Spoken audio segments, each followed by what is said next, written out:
আমি পবিত্র কোরআন থেকে কিছু মহা গুরুত্বপূর্ণ আয়াত তুলে ধরবো আপনার সামনে। কারণ অধিকাংশ মানুষই কিন্তু কোরআন শরীফ জানে না। তারা ওই যে বেহুশের মতো ছুটে কেন জানেন, ওই যে 72টা হুর আর আপনার সেই যে কি বলবো জান্নাতের যে এই নাজ নিয়ামত, অর্থাৎ মান্না সালোয়া, তারপরে পাখির মাংস, এই লোভে লোভে নামাজ পড়ে, কিন্তু মন থেকে পড়ে না। মন থেকে পড়লে বোঝা যেত আমাদের এই জাতি এতটা অনাচারী হতো না, এতটা বেরহম বা এত দুর্নীতিগ্রস্ত হতো না। দেখেন কি বলছে কোরআন।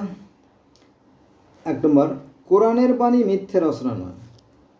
কোরআনের বাণী মিথ্যে রচনা নয়। পূর্ব গ্রন্থে যা আছে তার সমর্থক মানে কি, সমানত্ব বহন করে সমস্ত কিছুর বিশদ বিবরণ। এটা আছে সূরা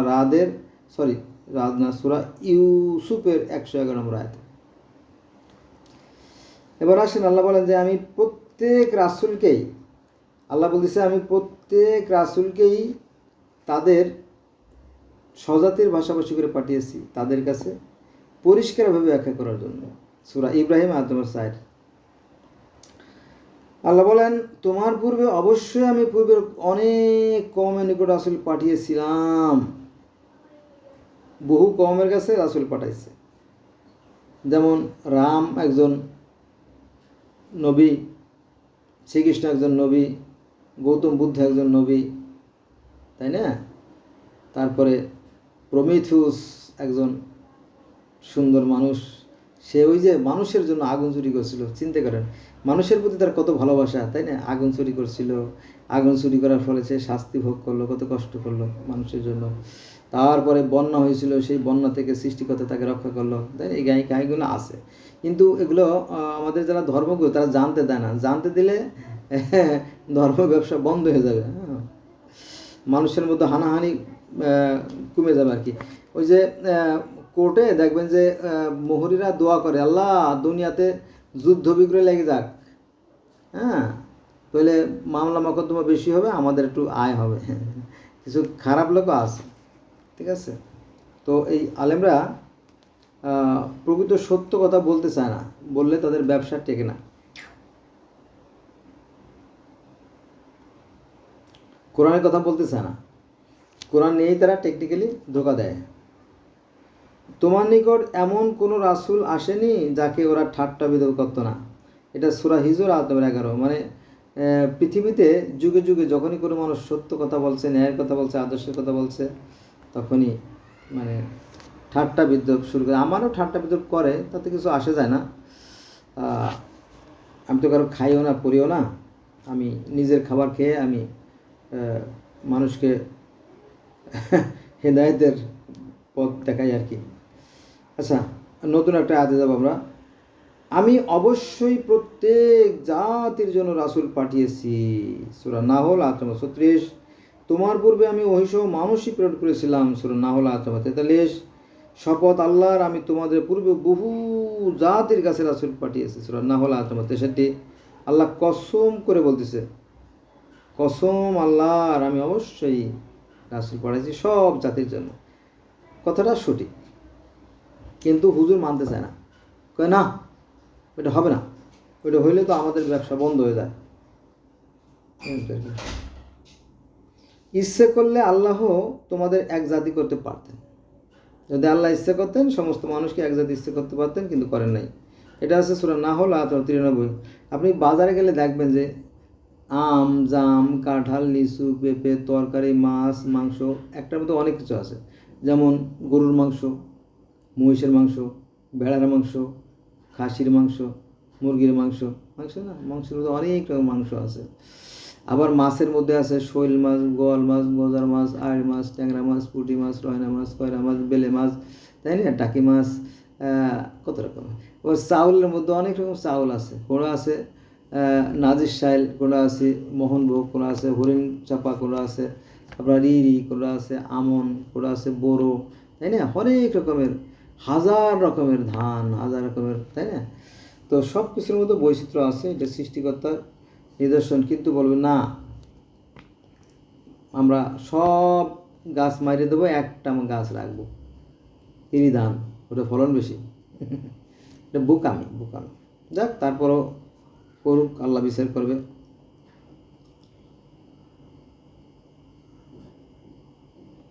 এই যে মিরাজের একটা আয়াত পেয়ে গেছি, জানেন কি বলছে, এটা নিয়েও কিন্তু প্রত্যেকটা মানে কোরআন শরীফের অধিকাংশ আয়াত নিয়ে তারা বাড়াবাড়ি করে আর কি। পবিত্র ও মহিমাময় তিনি, যিনি তার দাসকে তার নিদর্শন দেখানোর জন্য রজনী যোগে ভ্রমণ করিয়াছিলেন মসজিদুল হারাম অর্থাৎ কাবা হইতে মসজিদুল আকসা, যার পরিবেশ তিনি করেছিলেন বরকতময়। নিশ্চয়ই তিনি সর্বশ্রোতা সর্বদ্রষ্টা। এটা আছে বনী ইসরাইলের 1 নম্বর আয়াতে। এটা নিয়ে আপনারা যা যা মন্তব্য করতে পারেন করেন, আমার কোনো দুঃখ নাই, আমি আসি। আচ্ছা, এবার আসেন নবী মোহাম্মদ সাল্লাল্লাহু আলাইহি ওয়াসাল্লাম কি বলতেছে, আমি তো কেবল একজন মানুষ, একজন রাসূল। এটা হচ্ছে সূরা বনী ইসরাইল আয়াত নম্বর 93। এইটা নিয়ে আবার বাড়াবাড়ি, বলে যে না তিনি মানুষ না, তিনি হচ্ছে নূর। এটা নিয়ে আলেমদের মধ্যে মারামারি, কাটাকাটি, খুনোখুনি। আল্লাহু আকবার, অনেকের খুনও করে ফেলাইছে।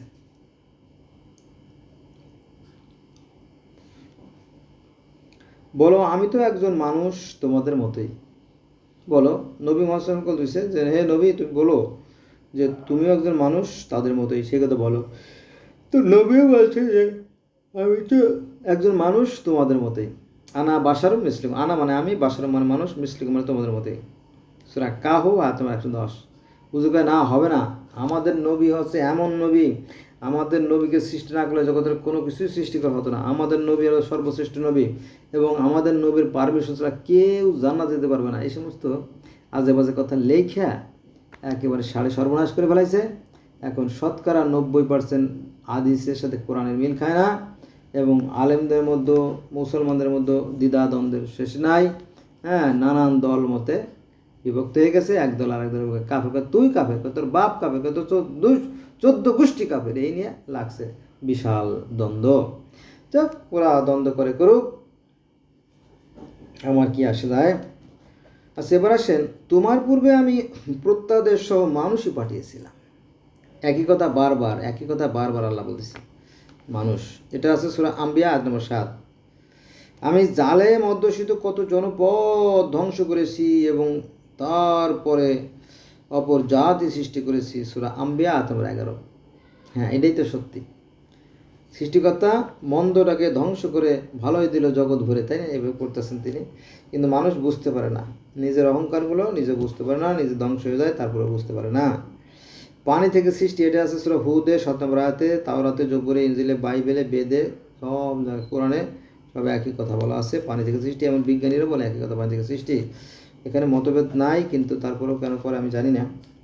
তোমার পূর্বে অনেক রাসূলকে ঠাট্টা বিদ্রুপ করা হয়েছিল। সূরা আম্বিয়া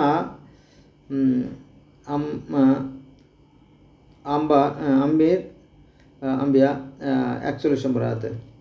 আমি তোমার পূর্বেও কোনো মানুষকে অনন্ত জীবন দান করিনি, সুতরাং মৃত্যু হলে ওরা কি চিরজীবী হবে?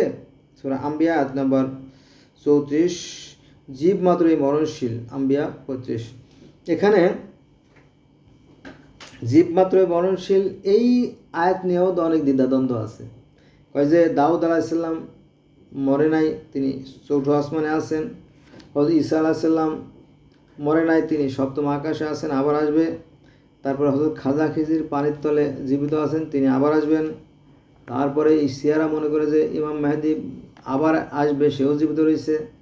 তারপরে ইহুদিরা বলে দাজ্জাল উনি আসবেন, উনিও জীবিত রয়েছে। ঠিক আছে। আর সনাতন ধর্মে যারা আছে তারা বলে যে ওই যে এটা কলকি অবতার আবার আসবেন, এইভাবে। তারপরে বৌদ্ধ ধর্মের অনুসারী যারা, তারা বলে যে আরও বহু বুদ্ধ আছে, 5 জন বুদ্ধ, তারা আসবেন। এইভাবে সমস্ত ধর্মে আরেকজন আসবেন, একই রকমের, মানে এই ডাইসগুলো একই রকমের। এটা সাধারণ মানুষকে জানতে দেওয়া হয় না, এটা খুব অন্যায়। এটা কারণ ধর্ম খুব সেন্সিটিভ জিনিস, এটা না জেনে আলোচনা করা ঠিক না আর কি। আচ্ছা, এবার আসেন,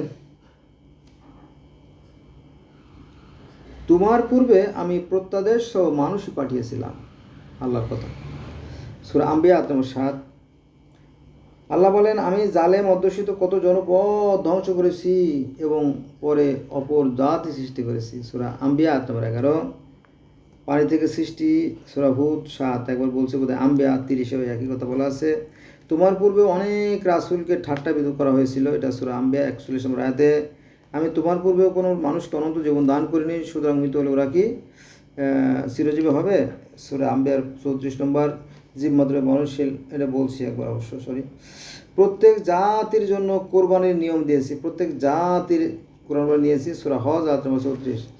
এই যে কোরবানির যে নিয়মগুলো, এগুলো কিন্তু সনাতন ধর্মের কথা বলতে হবে, কারণ এখানে এই নর বলি, অষ্ট বলি, মহেশ বলি, পাঠা বলি, শিশু বলি, দুম্বা বলি সব কিন্তু ছিল।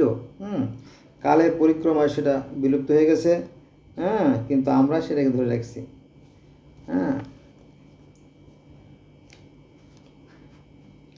প্রত্যেক জাতির জন্য কোরবানির নিয়ম দিয়েছি, সূরা হজ 34।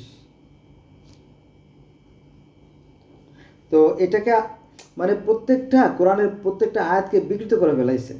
তো এই মানে আল্লাহ বলতেছে প্রত্যেক জাতির জন্য কোরবানির বিধান দিয়েছি, এটা সূরা হজের 34 নম্বর আয়াত আছে, কিন্তু মুসলমানরা বলে না, এই তো আমাদের নবী ইব্রাহিম আলাইহিস সালাম, ওনার থেকে ওনার ছেলেকে কোরবানির থেকে এই বিধান চালু হয়েছে। এরকম প্রত্যেকটা বিষয়টাকে বিকৃত করা হয়েছে। কেন করে আমি জানি না, এটা ধোকার শামিল, ধোকা। প্রত্যেক জাতির জন্য নির্ধারিত করে দিয়েছি নিয়ম কানুন, যা ওরা পালন করে। ওই যেটা একবার বলছিলাম যে প্রত্যেক জাতির জন্য নির্ধারণ করে দিয়েছি নিয়ম কানুন, যা ওরা পালন করে, তাই ওরা যেন তোমার সঙ্গে এই নিয়ে বিতর্ক না করে। কত সুন্দর কথা বলছে, কিন্তু বিতর্ক তো রয়েই গেছে। এই সমস্ত কথা আলোচনা করেন আলেমরা, কেন করেন আমি জানি না। এটা আছে সূরা হজ 67-তে। এ ধর্ম তোমাদের পিতা ইব্রাহিমের ধর্মের অনুরূপ, সূরা হজ 77। এই যে এই ধর্ম, ইব্রাহিম আলাইহিস সালাম ইহুদিদেরও নবী, ইব্রাহিম আলাইহিস সালাম খ্রিস্টানদেরও নবী, ইব্রাহিম আলাইহিস সালাম মুসলমানদেরও নবী। আমি বলবো সনাতন ধর্মের একটা গ্রুপের নবী প্রহ্লাদ মহাজন, তিনিও নিরাকার আল্লাহর কথা বলতেন। এটা মানুষ জানে না। আচ্ছা, আর একটা নতুন আয়াত, তবে নিজেদের না ও আচ্ছা বলি, আপনাদেরকে বলি, সমস্যা নেই।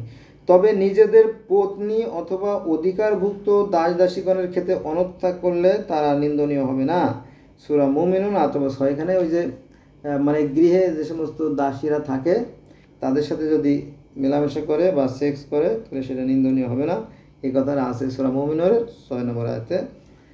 এই জন্য সবার সাথে সেক্স করা সহজ, বৈধ হয়ে গেছে আর কি, এই মুমিনুনের 6 নম্বর আয়াত অনুযায়ী। আচ্ছা, এবার আসেন পরে তাদের পর আমি বহু জাতি সৃষ্টি করেছি, সূরা মুমিনুন আয়াত নম্বর 42। ওই যে একটা জাতিকে ধ্বংস করে দিয়েছে, পরে আবার নতুন জাতি এটা সৃষ্টি করছে, সে কথা। কিন্তু মানুষ নিজের ধর্মকে বহুদা বিভক্ত করেছে।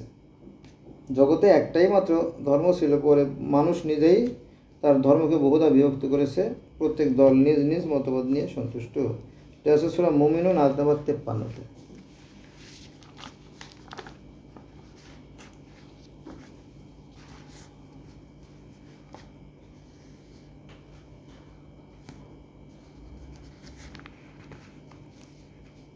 দেখেন আমরা পিছিয়ে পড়ে আছি কেন, মুসলমানরা পিছিয়ে পড়ার কারণ আছে যে এইটা দেন, খুবই সিরিয়াস একটা আয়াত চলে আসে।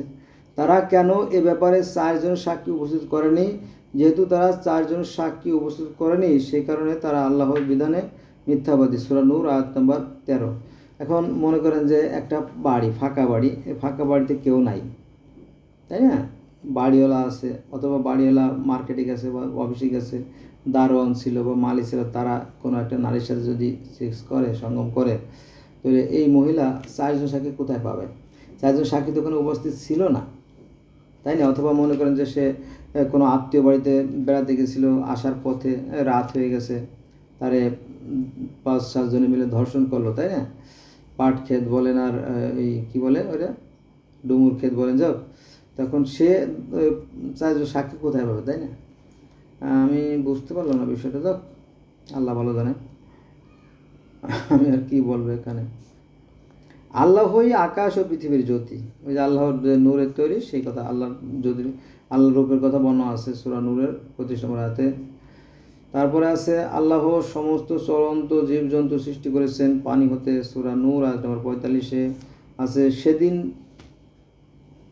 সেদিন প্রকৃত হবে দয়াময়ের এবং অবিশ্বাসীদের জন্য সেদিন হবে কঠিন। এটা আছে সূরা ফুরকান আয়াত নম্বর 26। তুমি কি মনে করো যে ওদের অধিকাংশই বোঝে ও শোনে? ওরা তো পশুর মতো, বরং তার চেয়েতে অধম। এটা আছে সূরা ফুরকান আয়াত নম্বর 44। ওই যে কিছু মানুষ আছে দেখেও দেখে না, শুনেও শোনে না, বুঝেও বোঝে না, চতুর্থ পর্যন্ত নিকৃষ্ট, সেই কথা আল্লাহ বলছেন। আচ্ছা, আল্লাহ বলতেছে যে আমি কর্মের জন্য দিয়েছি দিন। এটা আছে সূরা ফুরকান আয়াত নম্বর 47। কিন্তু আমাদের যারা ধর্মগুরু, ধর্ম ব্যবসায়ীরা, হায় হায়, এই সহজ সরল যে মানুষগুলো আছে তাদের সন্তানকে ধরে নিয়ে মাদ্রাসায় ভরে দেয়, আর ওখানে ওই পায়খানা করার দোয়া, পায়খানাতে বাড়ানোর দোয়া, হাটে যাওয়ার দোয়া, বাজারে যাওয়ার দোয়া, গোসলের দোয়া, পানি খাওয়ার দোয়া, লবণ খাওয়ার দোয়া, এগুলো পড়াইতে 12টা বাজায় ফেলায়। কাজ শেখে না, পরবর্তীতে কোনো কাজ করেও খাইতে পারে না, আর্থিকভাবে তারা ক্ষতিগ্রস্ত হয়ে যায়। এটাই সত্য। এই জন্য আমরা পিছিয়ে পড়ে যাচ্ছি, জাতি হিসেবে একেবারে ক্ষতিগ্রস্ত হয়ে যাচ্ছে, ক্ষতি করে দিচ্ছে, ওই জান্নাতের লোভ দেখা যায়। এবং তিনি নতুন একটা, এবং তিনি মানুষকে পানি হতে সৃষ্টি করেছেন, সূরা ফুরকান আয়াত নম্বর 54। আমি তো তোমাকে কেবল সুসংবাদদাতা ও সতর্ককারী রূপে প্রেরণ করেছি। এটা আছে সূরা ফুরকানের 56 নম্বর আয়াতে। কিয়ামতের দিন দোজখ প্রকাশিত হবে। যখন কিয়ামত হবে তখন দোজখকে প্রকাশিত করা হবে। কাদের জন্য? অবাধ্যতার জন্য। এটা হচ্ছে সূরা শুআরা আয়াত নম্বর 91-তে। পূর্ববর্তী গ্রন্থসমূহে অবশ্যই এর উল্লেখ আছে। এটা আছে,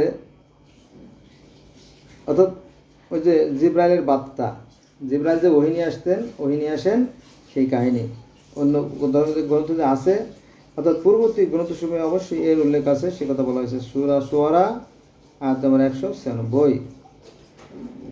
আরেকটা নতুন আয়াত, আমি তোমাকে কি জানাবো কার নিকট শয়তান অবতীর্ণ হয়?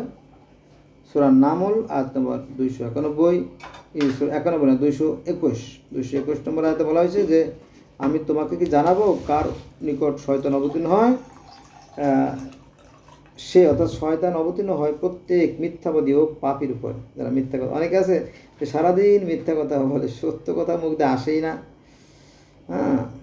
যেমন উকিলদের কথা বলা, এটা কিন্তু আমার নিজের বানানোর কথা না। আমাদের দেশে একটা প্রবাদ আছে যে 99% মিথ্যা কথা না বলতে পারে ভালো উকিল হওয়া যায় না। এটা একটু অ্যানালাইসিস করি, সেটা হচ্ছে দেখবেন যে যখন কেউ সেটা অভিযোগ দেয়, সে অভিযোগের সত্যতা যাচাই না করে ওই কথা শুনেই উকিল তর্ক করে, আর বিবাদী পক্ষরা একজন তর্ক করে, অথচ ওরা ঘটনা কিছুই জানে না। এটা মন্দ বিষয় না? তারপরে তারা করে, কেন করে আমি জানি না, এ ব্যাপারে আমার কোনো বলার কিছু নাই। আচ্ছা, এবার আসেন নতুন একটা আয়াতে। স্মরণ করো যখন মূসা তার পরিবারবর্গকে বলেছিল আমি আগুন দেখেছি, সূরা নামল আয়াত নম্বর 7। ওই যে আল্লাহর রূপ, কখনো হয়েছে জ্যোতি, কখনো হয়েছে আগুন, কখনো নূর, কখনো নার, এক এক জায়গায় এক রকম বলা হয়েছে। আমি তো কেবল একজন সতর্ককারী, সূরা নামল আয়াত নম্বর 92। ওই যে আল্লাহ, এটা নবীর কথা বলা হয়েছে। ফেরাউন ওদের পুত্রদেরকে হত্যা করত, নারীদেরকে জীবিত রাখত। এটা আছে সূরা কাসাসের 4 নম্বর আয়াতে। মূসা আলাইহিস সালামের কথা আছে কোরআনের সবচেয়ে বেশি জায়গা ধরে, এবং 136টা জায়গায় মূসা আলাইহিস সালামের কথা উল্লেখ করা হয়েছে। মূসার মাতাকে আমি নির্দেশ করলাম শিশুটিকে স্তন দান করো, সূরা কাসাস আয়াত নম্বর 7। মূসাকে সমুদ্রে ছাড়িয়েও ভয় করো না, মূসা আলাইহিস সালামকে সমুদ্রে ছেড়ে দাও, ভয় করো না। এটা আছে সূরা কাসাস 7 নম্বর আয়াতে। সূরা মায়দায় মাদিয়ানে যাত্রা, পশু রক্ষা, কাসাস আয়াত নম্বর 23।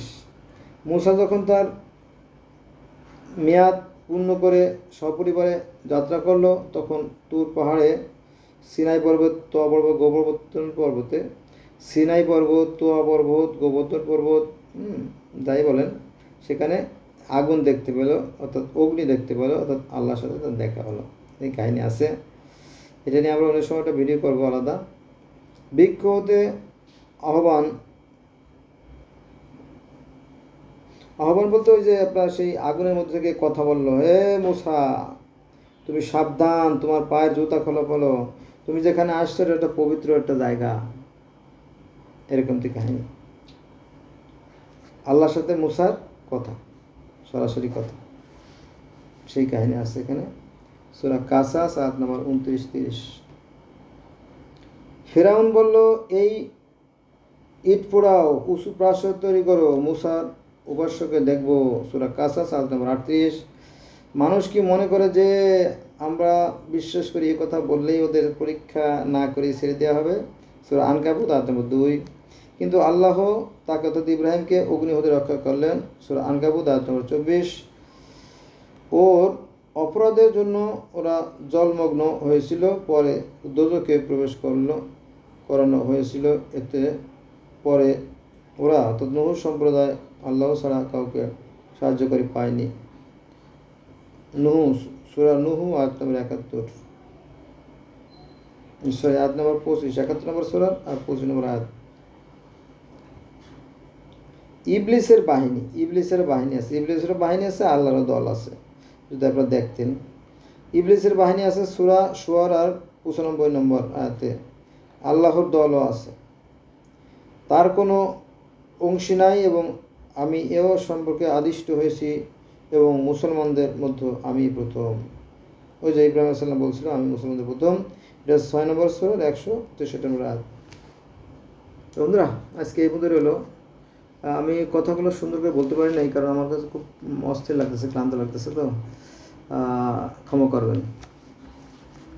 এখন রাত অনেক বেশি, তারপরও সময় পাই না, তো করলাম এটা ভিডিও। ভালো থাকবেন সবাই।